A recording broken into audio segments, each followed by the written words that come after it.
Yes, ngira ngo guys murabibona neza kuri screen zanyu. Uwo mukobwa muri kubonaho ni wa mukobwa n'ubundi wagurutse bwa mbere wabimburiye abandi mu masiganwa y'uyu munsi ku munsi wa kabiri wa 22 z'ukwezi kwa 2025 n'ubundi mu masiganwa ari kubera nahe wacu Kigali mu Rwanda. Ngira ngo nimba uri kubibona aparitse igare ahita avaho yirukanka kubera kubura umwuka. Uribona yuko ameze nkaho azaniwe ubutabazi bwa hafi n'ubundi muri rusange. Ngira ngo uri kugenda ubibona bari kumumenaho amazi kubera ibibazo bimwe na bimwe agiye ahihura nabyo byo kubura umwuka ubwo yaratwaye.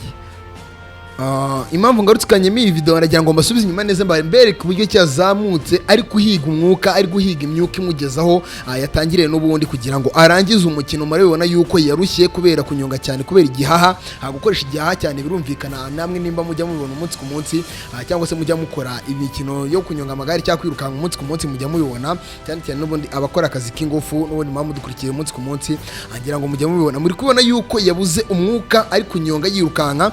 Agira ngo kiremo iyi video yiwe kuva ku itangiro cyangwa se aho yatangiriye. Ndagira ngo aremo aka video n'ubundi aho yari amaze kuzanzamuka neza, amaze kubona umwuka. Ngira ngo muri kubona neza 5 kwa 5 yatangiye kubona noneho imbaraga zo kunywa amazi muri rusange, dore ko yari yavuye ku igare atakiri kubasha kunywa amazi. Ngo ni umukobwa wa kabiri w'umuzungu w'umufaransa n'ubundi yavuye ku igare nawe byamukomeranye kubera umwuka mukeya ndetse no kubura imbaraga. Yavuye aho hita ryamazi. Ngira ngo murabibonye dore n'abandi ko byamaze kugenda bigenda n'ubundi. Reka mberekeremo izi video muzikurikirane neza 5 kwa 5 bana babereye kugira ngo mbakamerere ama video maze murebe uko byiye byifashe n'ubundi aho ku munsi wa kabiri byari bimeze nkuko nabasezeranyije n'ubundi.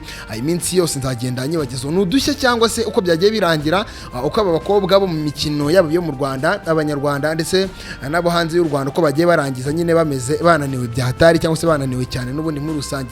Ni Mr Irene, wibuke gukanda subscribe ufungura akazujya kugira ngo amakuru meza bijyanye n'uyu mukino w'isiganwa ry'amagare ndetse n'andi makuru agiye atandukanye rero kuri PIPI KATI TV ajya kugeraho ku gihe n'ubundi nahamukanye mu makuru ari bwaze kuza gukurikiraho.